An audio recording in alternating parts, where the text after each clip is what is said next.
We're snorting cap rates and shooting up cash flow here at Deal Junkies.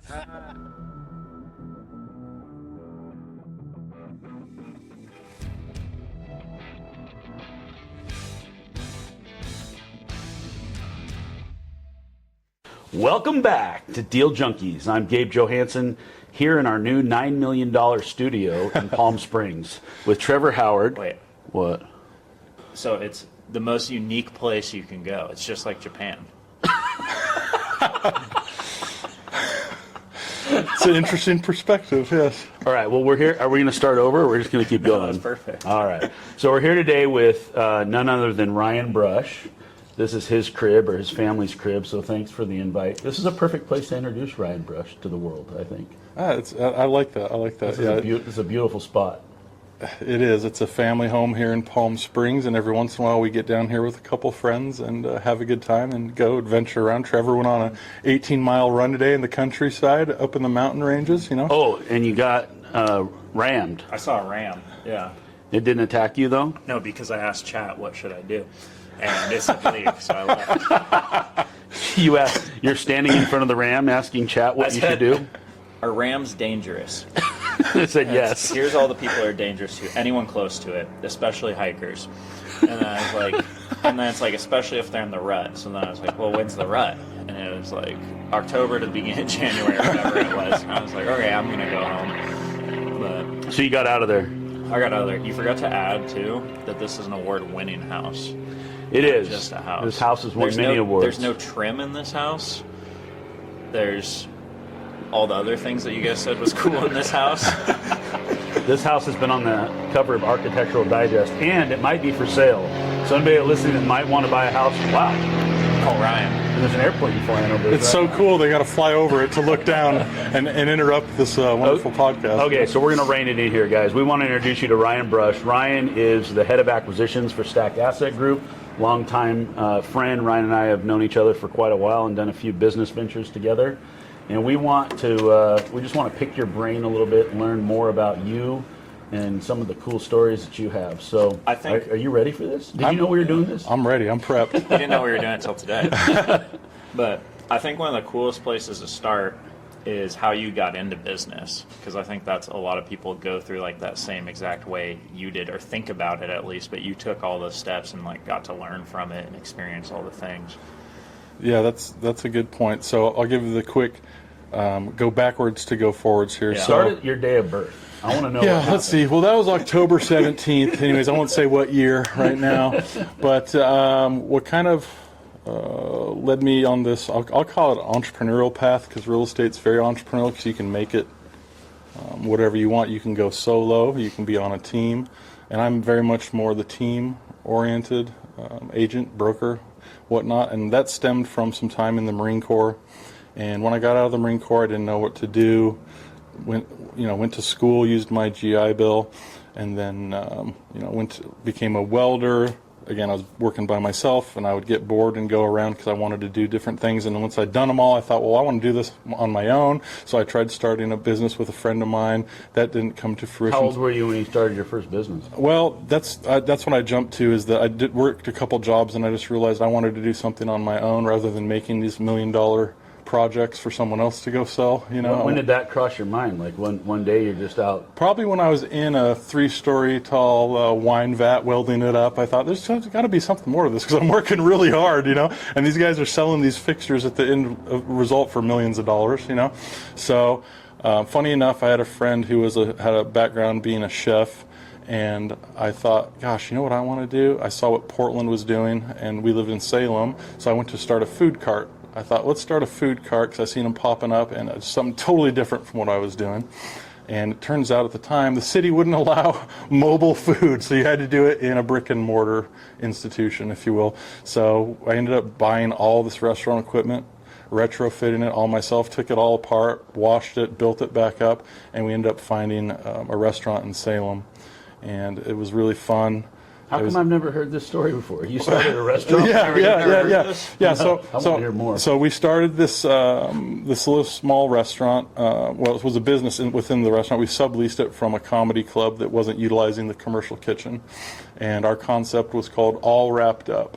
And what that was is, everybody thinks of a wrap these days, but we took a meal and put it in a wrap. And so that was kind of the catch. We had one that was like a Thanksgiving dinner, what we called the roast beast. So it was mashed potatoes, roast beef, a pickle, and some gravy, and we'd wrap it up and then fry it on both sides. We had a cheeseburger with French fries in it. In a wrap. We had some dessert ones. We had one called the Elvis. It was like smaller tortilla, Got to make that margin on that one, with some bacon and banana and syrup. It was hilarious. And so it really started. Bacon and bananas. Yeah, Elvis liked bacon and bananas. He loved bananas and peanut butter and all this stuff. I mean, look at him when he passed away. You know what I mean? He really all plugged up. He enjoyed the finer things, clearly. So this started going for 3-4 months, and it started picking up. We're kind of in line of downtown business lunch goers, and then at night when the comedy club would be open, well, we'd switch shifts and come in because they weren't selling any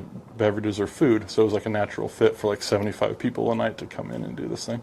Well, 3-4 months, as I recall, it started rolling, and then we had a big power outage. Everything spoiled. The guy we were leasing from didn't read his lease the right way and put it on us, and so we ended up kind of in court with one another. But at the same time, I thought, well, I'm going to go back to school because I had some more GI Bill, and I was doing this business, and I wanted to get it rolling with 2 or 3 locations, and then kind of think, okay, this is like a little cash lifestyle business. We did the numbers, and if we could, that's when food carts were actually starting to become allowed. So we had a base, like a little brand, and then we were going to go out in the hubs and have 2 or 3 locations so people would get to know us. Well, I applied to Willamette Business School at the same time because I was interested in going back to school, thinking I would have some cash from the business. Well, the business went sideways and then under, but my entrepreneurial endeavors got me into the entrepreneurship route at the Willamette MBA. So it kind of worked out. So I went to school.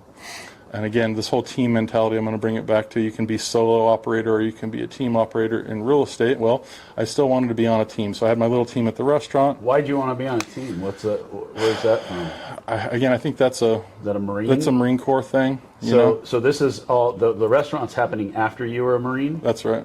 But so tell us a little bit, back up a little bit more. What you did in the Marine Corps, this is some hardcore stuff. So were you were a teenager when you went in the Marines, or what? Yeah, I think I graduated boot camp when I turned 19. So I'd spent a year outside of high school kind of spinning my wheels and woke up one day and said, I need some direction in my life. Well, guess what? There's plenty of direction if you're lacking it. If you need direction, go see your local recruiter at the U.S. Marine Corps recruit office. Okay, they're all over the place. So I was in the infantry for 4 years, got promoted up the chain, was in charge of a lot of equipment and a lot of guys, and timing's a funny thing. This was, I was actually in Egypt when 9/11 occurred, or shortly thereafter, and we all thought we were going to Afghanistan, and things happened. We came back to the States, and, time kept going by, and a lot of guys were getting out. Some were getting forced to stay in, and we would look every day and see whose MOSs, their jobs in the military, were getting stop lost, where they weren't letting them get out.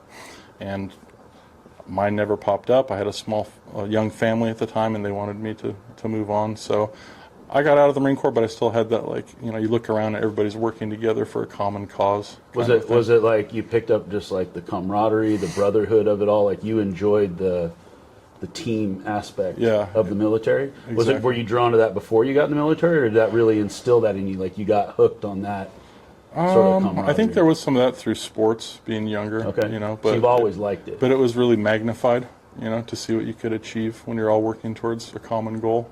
So you get out of Marines and you're looking for that again. Yeah, I've always tried to replace that feeling.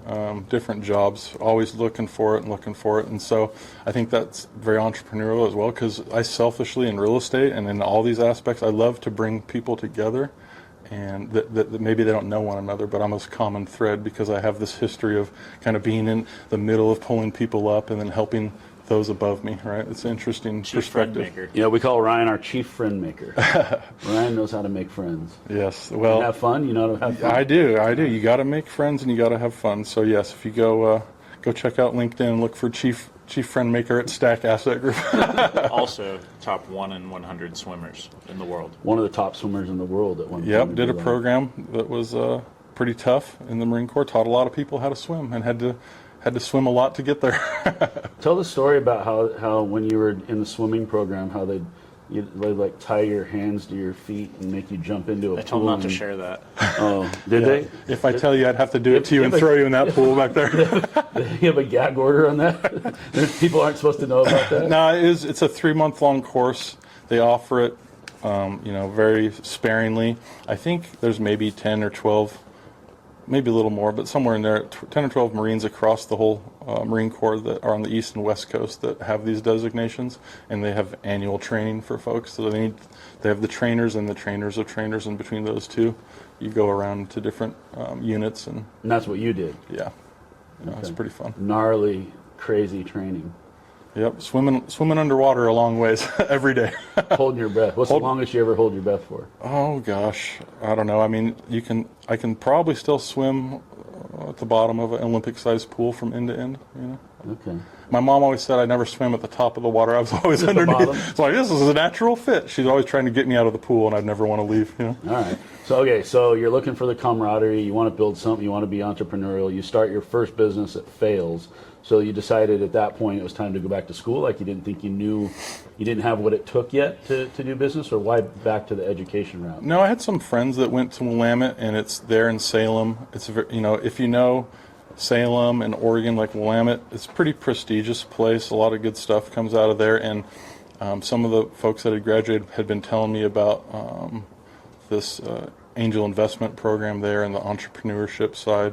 I thought this is a natural fit. I'm curious. I wanted to go learn more, and I started hearing about the stories that were coming out of there, companies that originated out of there, or companies that they invested in. And so you go there and you essentially learn a model of how to evaluate any business, really, and it helps you kind of see forward a few steps of where things are going. And that's kind of what led you and I together primarily, is that Jan, your wife, started a business in Salem, and then through that's natural growth, we needed a salesperson to come on board. So through another mutual acquaintance, I left another job thinking I want to go build this. So it's like being a team member and building something from the ground up. That's what gets me really excited, is being on the ground floor, but bringing all the pieces together to, again, kind of use that model of when I've evaluated companies that have done this from a startup phase to mature, and then sometimes businesses have goals of selling them to a big business or becoming a big business. It's kind of a fascinating evolution.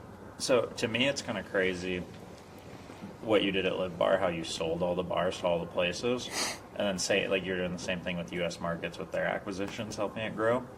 Did that come from your sales job in insurance prior to Live Bar, or did you already know how to do that?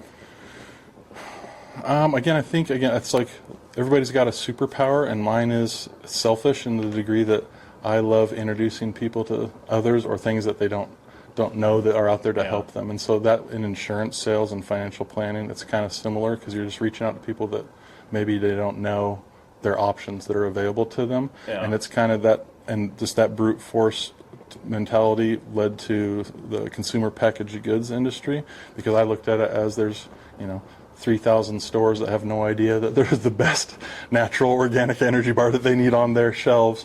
And so there's different ways to get all those decision makers and connect together, whether that's over Zoom or in person or going to trade shows, or just, I've been kicked out of Trader Joe's corporate office, for instance. Erewhon, one of our favorite stores, I would just write handwritten letters, and then I would just show up one day, and they just had no other recourse but to like, oh, this guy's tried really hard, we got to let him in, And eventually, you get your product on the shelf, or in real estate, it's just kind of the same thing. I've had a lot of deals where I've connected with people over the phone, or I've followed up with them with a handwritten letter, or I go meet them, and it's just you're building a relationship and trying to be their friend to help them along in their goals.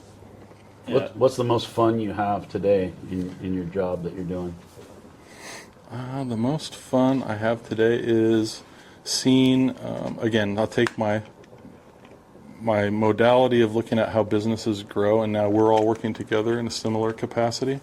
And Trevor's done a great job of putting a base team together, and I feel like this is a natural fit for me, because it's on a team. It's very entrepreneurial. It's a startup phase, but we're all bringing all of these characteristics together that are very different, but they all work well, they mesh well, and we're just getting started. And it's exciting to think. We were talking last night for hours about where we see this going in 6 months, and all the people that we're going to help, and all the people's problems we're going to solve for them, and just keep growing and having fun doing it. I love it.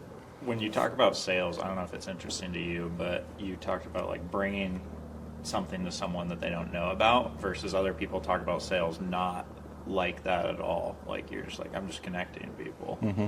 And like, I'm guessing that's why you're so successful with it, because you just have a totally different like thought process around it. Because I've never heard anyone describe sales in that way. Ryan sees it as a people business. Yeah. He's not looking, it's not about the product or the service as much as it is about bringing some value to somebody who doesn't know the value exists. Yeah, and that comes from trying different things, and then that comes from some people read books, some people go and try it. That's kind of a mix. There's a really amazing book, one of my favorites, called New Sales Simplified. It's probably 200 pages long. I can sum it up in a sentence: visit, fit, and value. So you have to visit with someone. You have to see if there's a fit at all to help them in any way, and then what can you do, right? So that's the, visit first, and then the fit. I don't always have a fit for someone. Like, we're focused on a certain kind of wedge of real estate, right? Yeah. And I come across some things where maybe somebody's got some land that we're interested in. They say, hey, I've got a couple duplexes coming up, and I'm like, oh, that's not a good fit for me, but I know exactly who to send you to, and all I would say is, let me do an introduction, and if I can help you on the back end with something else, and when the time comes, then just remember us, down the line once you've done this other deal. So somebody's always going to have something coming, and rather than try to take in it all, you got to know when to pass it to someone else who specializes to help solve that problem. Because we're trying to solve one slice of the problem pie. There's so many, you can get lost trying to do it all and end up going nowhere.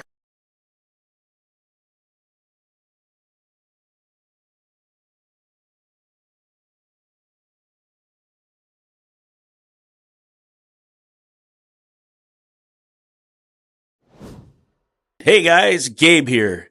Have you seen the exciting new projects we have going on at Stack Asset Group? If you're interested in investing with us, click the link in the description below. Yeah. Did you ever think about buying deals on your own too? Because now you have the skill set of like finding the deals, building the relationship, knowing the deals itself. Yes, good question. Good question. So that's one of the one of the components to like my personal portfolio overall. If you think of like stocks, real estate, all assets, if you combine, that's one thing that was missing. And what's funny is I was working with a local lender that we know, and I told myself in August, I'm like, okay, I'm buying a triplex, and I started looking, and I had a couple meetings to learn about using my veterans financing to do this, and then our opportunity came up, and I was like, hey, you know what? I'm still going to own some real estate, but I'm going to kind of maximize the leverage by working on the team. So I was like this close, and then I thought, oh, let's put that on pause. So it's funny because I haven't done that yet, but now I'm super excited to get into deals that we're working on together. Yeah. Yeah, I like doing deals as a group better because I don't operate deals very well, and the rest of our team operates them way better. That's my favorite part. So you recognize that you're not good at all the roles that it takes to run a successful operation. Yeah, and even if I was good, I wouldn't want to do it. Do it all. Like, even if I was the best operator, I don't want to go do what Mark does. Mm-hmm. Like, that's, Yeah, it takes I can't takes believe a people team. buy real estate alone. Yeah. It's crazy. Well, it's usually a much smaller portfolio, or sometimes it grows bigger, but it's a lot to try to operate your own stuff. So, give us a little window into your DNA. Like, one of the things I'll say about Ryan is, I call you a machine. Like when we talked about bringing you on the team, these guys asked me about you, and I said, I've never seen anybody. I thought Mark was a machine too. Mark is a machine. Mark is. But you make Mark look like a little machine. It depends. They're machines doing different operations. But Ryan is the guy who will sit behind a computer on a phone all day with a spreadsheet and call hundreds of people and have conversations all day long. What is it about you? Do you love it that much? Is it the discipline? Like, how do you? Is it the military background? Like, I mean, I don't quite understand what makes you tick. Now I'm thinking all these spreadsheets and thinking, what am I doing? My eyesight's going bad here. I need to like increase the font size in Excel or something. It's just kind of fascinating. I mean, I'll go back to like while we're here in Palm Springs, I'd worked on closing a deal for the past 3 months, and it happened while we were gone, and it's the most terrifying but also the most satisfying thing that you can ever do. So you're on this roller coaster, and think of it as like when I sit down to start to find and hunt for a new deal, I'm just getting in the roller coaster, and the little bar is coming down over your lap, and you're like, oh, this isn't so bad, And then you start clicking up, you start making calls, and you're like, oh gosh, maybe you have a day where 20 numbers in a row, 20 properties in a row, you don't make any connection. But through that, I don't just pound out calls. I like to make 20 to 40 calls a day, but I like to do just enough research while I'm going up that roller coaster to know enough so if someone does pick up, when you're in this, you can tell just by looking at a property and then doing some more detailed research on it. You can guess and estimate where that owner is in their life cycle of a property. Maybe they have multiple properties. Maybe this is the only one. See what kind of debt's on it, what's the status of the property, go look at some photos. So spend a few minutes understanding what you're calling, and then that kind of that energy, once you get them on the phone, you find something to connect with, you're already trying to solve their problem before you know what it is. Trying to bring them some value. Exactly, because you can look around on Twitter or LinkedIn or whatever and see someone, I'm making 1,000 calls this week, and it's like, who are you calling and what do you know about them? You got to know a little bit. So there's a sweet spot. You have to make calls, but you don't want to make just blind calls either. You got to, in my opinion, you want to know a little bit. So I like to do a little homework up front to know that when I do make a connection, it's going to be meaningful. Even if we don't have another conversation for 3 weeks or 6 months, it's fascinating when someone remembers me, and it's like that selfish thing starts clicking in, and now we're at the top of the roller coaster, like we've made a connection, and now we have plans. And then it gets really exciting once you start going down and you get something in contract, or I'm bringing the team, hey, look, we had 3 new opportunities pop up this week, and then that's when Trevor and I start really diving into stuff, and that roller coaster again is starting to go, and then you get up to the next hill when it's like, okay, we've identified something through all this work, and that's when it's really rewarding, is then we move them to, these are opportunities for us or maybe for someone else. Again, if we don't like them, then we send them to other folks, but then we focus on how can we get to that next step, getting it under contract. And so there's all these waves in between, but it's always the end result of like coming back to the line where you got on, and you get off the roller coaster and get back on another deal. So I'm going to just speak for myself and say that personally in my career, I've been in sales my whole life. I hate cold calling. And I think that one of the reasons I hate cold calling is because salespeople like to make friends, and picking up the phone, you get a lot of rejection. I don't understand, like, how do people just keep picking up the phone? Like, is it just that the fact that you make progress on some of these calls? It's like, we went down to the casino earlier today to check it out, and you just lose and lose and lose and lose, and some of these people will never leave because they know at some point they're going to win, and they want that feeling. Is that what it is? Like, you get the hit when something goes right, and you're willing to pick that phone up every time knowing that next call might be the one? Yeah, it is kind of like a drug. I mean, it's like winning at the blackjack table, or these crazy slot machines. It gets you ready for the next one. So as an example, there's a really nice gentleman in Oregon. He owns a gas station. I've talked to him probably 5 or 6 times in the last 6 months, but how we got to know each other was I just cold called him out of the blue, and he hung up on me, and I thought, oh, that's a bummer, So I just wrote him a letter. It was like, I remember it's Halloween, so I like to write people letters around holidays, and I'll put something silly on there because I don't know who takes time to want to connect. And he called me back in that last November, and he said, my wife and I are just cracking up at this letter you sent us. And I remember when I hung up on you, and he's like, I want to talk. I was like, I owe you a conversation, So he's not ready now. So he hung up on you and you sent him a letter? What'd you say in your letter? So I can't remember exactly because I just it was like some silly Halloween pun about fueling up. I'd have to think back. I'd have to look in my notes. But he said it was hilarious, and I should have taken a photo of them all because I'm just thinking of them from people's personalities. What do I think they would like? And I just took a random shot with this guy. But he's like, I get calls all the time, and I tell everybody, nope. When it's time, I got the one guy I'm calling. So I check in with them every 3-4 weeks to see what's new, and they travel a lot and this and that, and they're enjoying their life, but at some point that site's going to be ready to be sold, and I know that I've got it just waiting. It's just about a matter of time. So you just keep doing that, and that's another reward, right? That's another kind of a hit, if you will, that you know in the back of your mind that you've got these folks that are getting lined up, and not everybody's ready to have their problems solved. They don't have the same problems. They're not on the same timeline. So you just have to get in there and get in the trenches and do it. And I don't know that that's the best way, because we're discussing other ways that we can expand our pipeline and help more people and solve more problems besides just cold calling. So go back to the part where he hung up on you. How'd you feel when he hung up on you? I mean, it's never good, but Did you feel the rejection?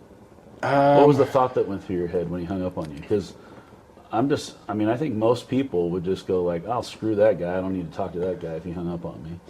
And you didn't give up, though. What is different about you that makes you not give up and just go, "I'm going to win this guy over"? Well, I mean, that's just your first touch, you know. I mean, the first no. Maybe it's just that closer to the second or third no. I don't really have an answer for it. It's just like, he's got a great property. I looked him up. He's been doing it for a little while, and when we started talking, he's like, "Yeah, I've been thinking about it. I've been running this thing for 25 years. I don't know that I want to do it for much more. Tell me, what have you seen?" And then we start talking about value, right? So you visit. The visit didn't go well at first. Tried visiting again. Now it turns out there's a fit. I'll just go back to this visit fit value.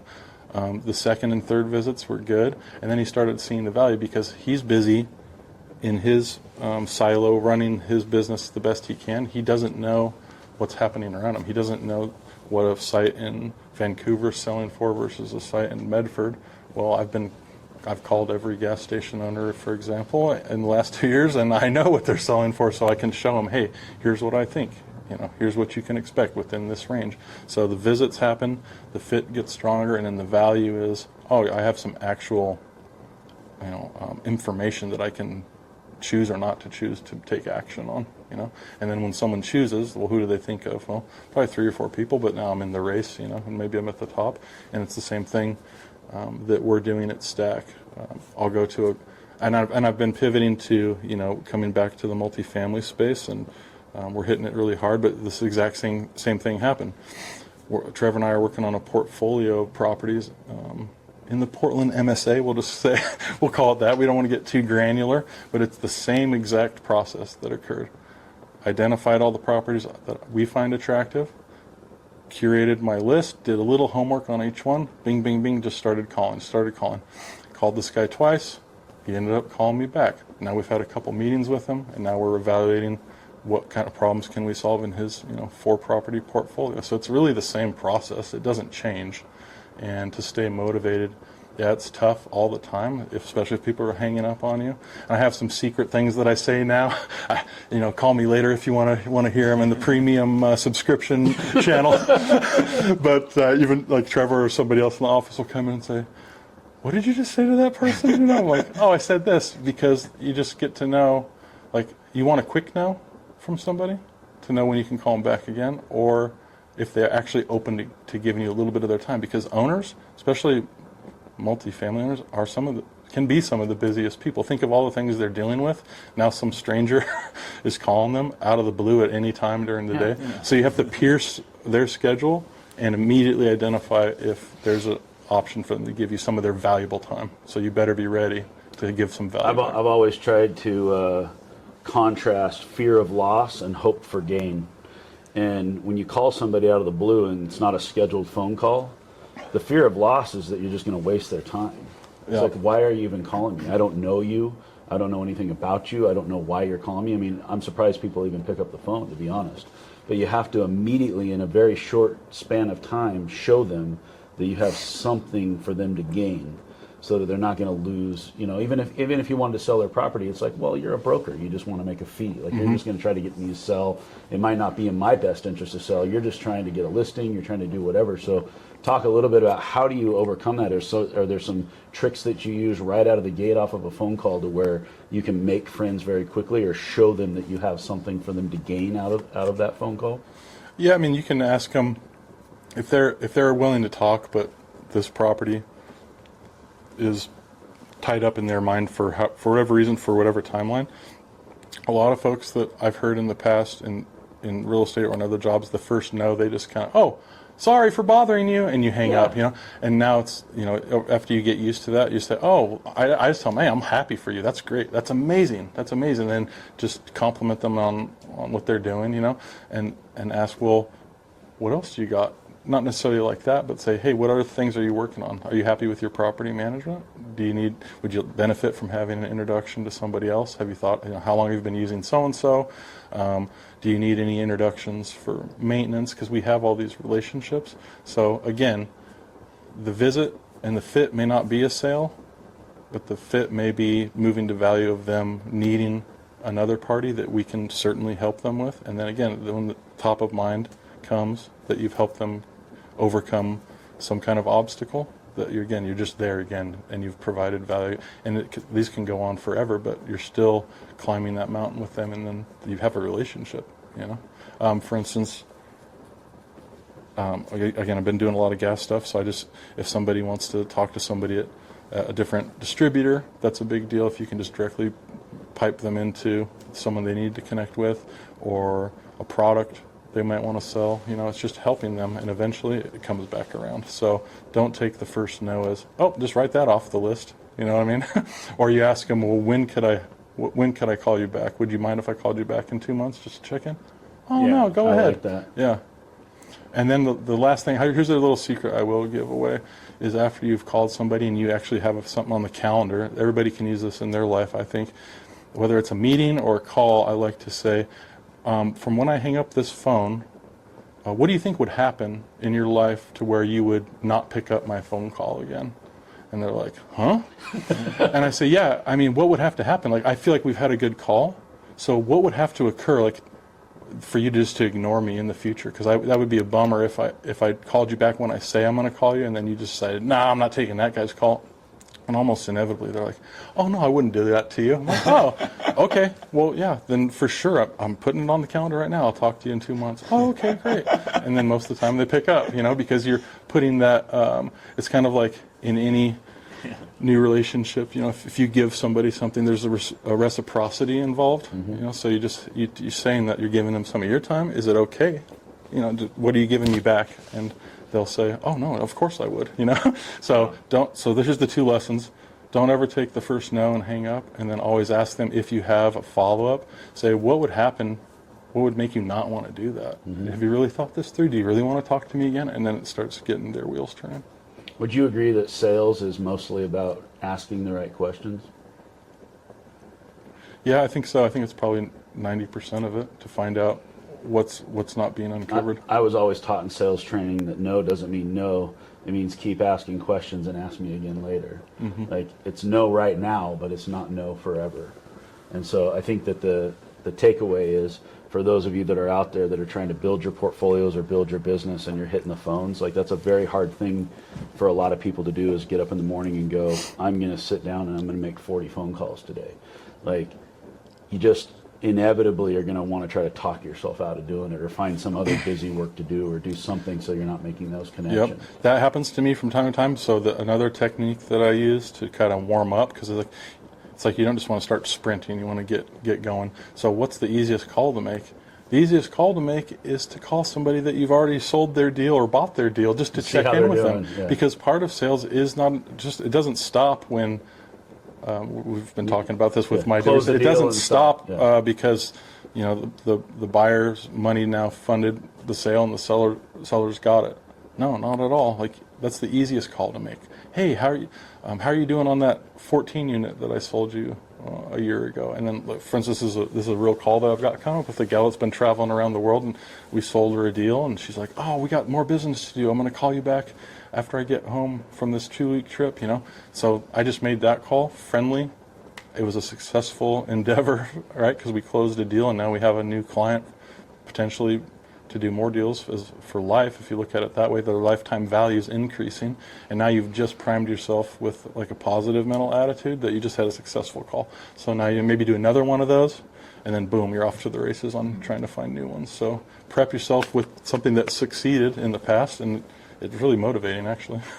Your career has been very diverse, from military, restaurant, insurance, brokerage, and you've even brokered in many asset types. You've done multifamily, you've done C-store, gas station, like car washes, yeah, land. So it's interesting because a lot of people will jump into something and they think they've got to stay with that one thing. What has been the value for you in bouncing around into different industries? Do you find that there's a lot of parallels in each world that you've lived in? Is sales? Is real estate, or do you think that that's helped you to bounce around and do different things? Well, I'm great at giving advice. I'm the best advice giver you'll ever meet. All right, that's what we're looking for. Yeah, Give us some advice. I'm the best. Okay, here's the best advice I'll give you. There's riches and niches. So once you find your niche, stay right in it. And I'm like, let me do everything, you know?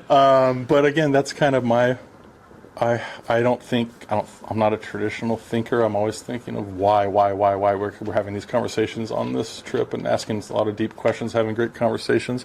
But what feeds me is learning how to do something else. And sometimes that can be an anchor on where you want to go. But also, if you do enough, like, it's interesting where we're at now together is that I have this crazy, like, fuel tank of all these different things that I've done, and I know a lot about a lot of things, but I've learned a little from each one to magnify in what we're trying to do. You know, from being an entrepreneur to having multiple degrees in different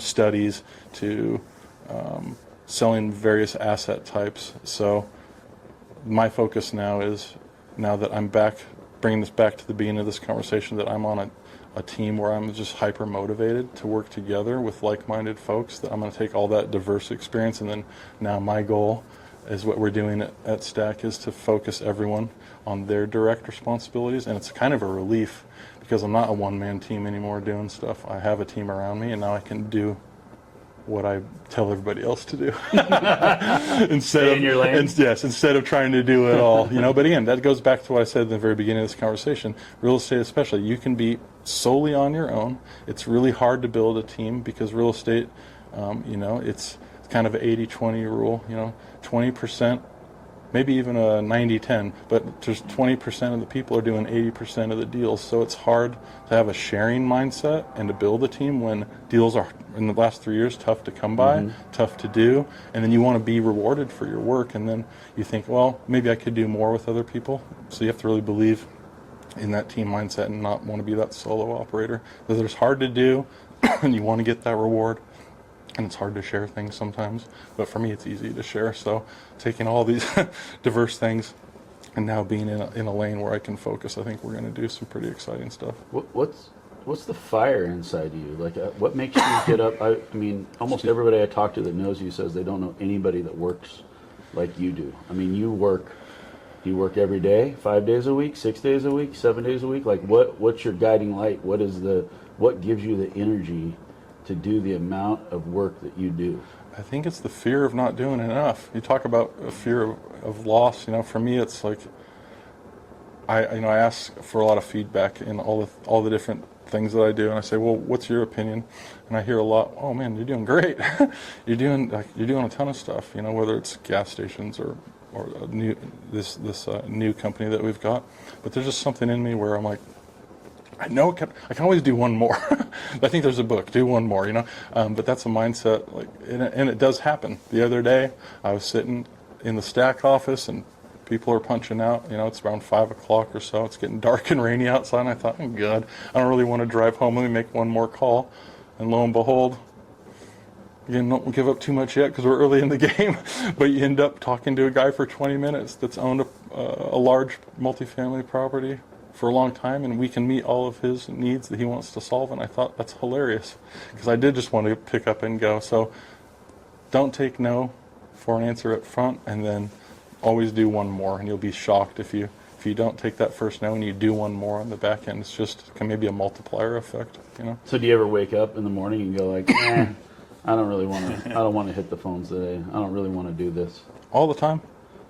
What gets you through that barrier? How do you break through that wall? I think it's being responsible to you, to Trevor, and then our other partners and clients that I've got deals going with outside of our group.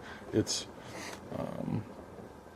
you do a lot for people when you're brokering a deal, and you have to do it right from start to finish, in my opinion. And I've seen and been in deals where the other side doesn't have that same mindset.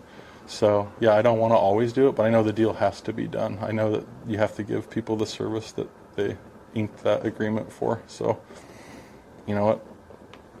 Maybe sometimes I don't start as early as I want, so I'll work later, you know. Trevor and I have a common trainer, a physical trainer, that's getting our diets dialed in and this and that. And he says something like, "Hey, if you want to eat 2,000 calories a day, and one day you eat 2,400, and the next day you eat 1,600," he's like, "Don't think of it on a day-to-day thing. Take a snapshot of the week and see if you're doing what you should be doing." So on those days where I'm like, "Oh man, that was brutal the day before, maybe I need to start at like 10 or 11 instead of 9 o'clock," then I know that if I've cheated on the front end that time to be able to catch my breath, then I'll make up for it. So I'll look at the end of the week and say, okay, it's not a linear explanation. It has its peaks and valleys, but it's always up and to the right. What's your selfish motive? Why do you what do you want success? Is there something you are driven towards having, or is it just you just want to be in the battle every day, all day? I mean, is there something that you go like, this is what I'm working towards? You want a toy? Selfishly, yeah. This is the reason here is that we have a team, but then now once we start growing this company, my role is going to be bringing other like-minded sales folks in. I'm excited to build that team out. We're going to need in the next couple years to have some high-performing folks, probably a 4 to 6 member range, and I'm super excited to take all the crazy things that I've learned, and then again being in that team aspect and being a leader, and then kind of demonstrating how to do that to other folks. And then that's like the near-term goal. And then kind of back to the business that I tried to start, knowing that if you have enough, and when they start operating together, like there's that that magnification, the force multiplier. And so ultimately, near term, I'm excited to grow my own team within Stack. And long term, I know that if we keep working hard every day, that force multiplier is going to affect all of our lives and all of the employees' lives. And we're just going to do more good for everyone in the long run. All right. Trevor, say something. You're awfully quiet over there. I'm just excited. Or are you tired from running 18 miles a day? Yeah, no, Trevor ran all over the place today. I'm just like, we should get more people now for Ryan to be in charge of. We can get more deals. All right, if you're listening, you want to be part of our team, or you know someone who should be, let us know. You can reach out. You got any questions for Ryan? Oh, you wrote them down? Well, hold on. I'm just checking how far in we are. Okay. Because I want to dive specific into acquisitions too. But I don't know. It's kind of crazy as you're going through the sales, because I did none of that when I was doing cold calling. Like, I was just first call, all right, put them on the do not call list. Yeah, Like Trevor would pick up the phone, he'd call somebody, and they'd answer. And he'd go, hey, I see you got this building over here. Do you want to sell it? And they go, no. And, all right, thanks. Have a great day. And he'd hang up. I go, what are you doing? Do you know how hard it is to get somebody to pick up the phone? Like, I mean, how about the fact that you got the right phone number to begin with? That's half the battle in this in this industry. Is like, do you have the right information to start off with? Just them picking up the phone is your first win, and then you go from there. But like, yeah, I mean, you were looking at things. I was just trying to do numbers. Numbers. I was just like, if I do 100, I'll probably get one, and then if you do that each day, you'll get. Yeah, I do think about that often. About especially people who come into real estate and they don't have a sales background, or they don't have some of the training that Ryan and I have, and maybe you've been kicked in the teeth enough to where you understand some of those things. Like, you are missing some element of doing that job. But you have zero sales training. Yeah, I never sold it. But you still found success. Yeah. It worked. Yeah. Yeah, it worked really well. Once we niche down was the main thing, like Ryan is saying, and then you're like, how do you target these people? And that's a way different sales tactic than cold calling, because I just didn't want to cold call, but building a sales. Why didn't you want to cold call? Because I didn't want to do it forever, and I don't like doing things I don't plan on doing long term unless. So you didn't I didn't see the end of it, and then I didn't see the perk. I was like, I don't want to do this forever, but I want the leads, so let me. You wanted the deals, but you didn't want that job of sitting at the phone all day like Correct. Ryan's doing. Yeah. Just personality I type. just don't like talking to people that I don't know very much. Well, that's why you got to talk to them so you can get to know them. Yeah. Yeah, it's super awkward at first. It's really crazy at first, but you can make it really fun. It's just really fun. I mean, gosh, I'll just be selfish again. Like this last deal I did, like I know. So here's a selfish thing is, we were talking to one of our friends here too, who's in a similar field, but more on like building things. And we were talking about how we try so hard to do the right thing the whole way through, and it's like hard to communicate that because this kind of stuff's happening behind the scenes. So I think of this deal and the job I did for both sides, and it just is fascinating. I'm like, it's terrifying because it tried to fall apart at the end, but it worked out.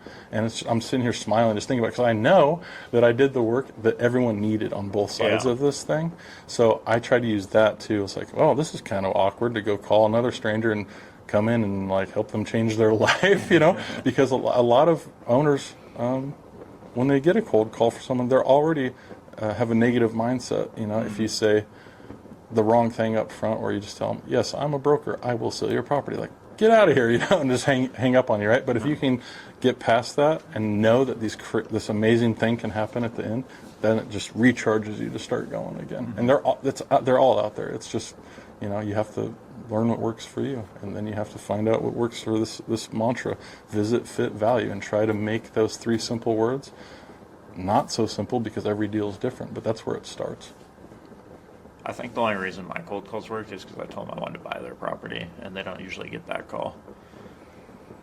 Called as a buyer. Yeah. And then you get the subsect of people who don't like brokers, and then those people are like, great, because I'm not going to sell it any other way. Well, the other thing you did too is when you were young, now you're 29, so you're not, you'd call up and go like, hey, I'm just really interested to know, how did you buy this property? And like how long have you had it, and how did you raise the money to do it? And you were genuinely curious about how people had built their portfolios. And so your selfishness was that you wanted to learn how to do it. But usually successful people want to tell you how they did it. That's awesome, yeah. And so when you got on there and you're just like, hey, I'm a young guy and I don't really know what I'm doing yet, but I'm really impressed by what you did. Can you tell me more? Then you started to get people to stay on the phone with you because they love to talk about that stuff. They love to teach you. So yeah, that was your superpower, being young. Now you're 29, you're not so young anymore. So you got to have Ryan make your calls for you. It works way better, actually. Yeah. We're looking at way more deals than we normally do. Cool. You have any other questions for Ryan? For this, we should close it out for this one. Okay. What would you like people to know about you, Ryan? If they want to reach out to you and they want to make friends with you, since you're the chief friend maker, tell us how they reach you and tell us what it is you're looking for. Yeah, so you can reach us at Stack Asset Group. You can just search our website. All of our contact information is on there. But what Stack's currently looking for right now are multifamily assets in southwestern Washington, and for the most part all over Oregon, from 20 units up to 150 plus. We can buy deals multiple ways, and primarily that's because we want to help solve a problem. There's not one tool that fixes all problems, and what we've built out is a tool chest, so we can reach in there and find the right tool for the right job and potentially help someone with what they want to achieve. All right. There you go. Ryan with Stack Asset Group. Thanks for being on Deal Junkies today in Palm Springs in our new $9 million studio. Long-time listener, first-time participant. Well, it's a pleasure to have you on. I know that you're a big part of our team, and we're proud to have you on the team. So thank you. It's fun to get to interview. All right, guys, Deal Junkies, we love you. Thanks for listening, and we'll see you next time.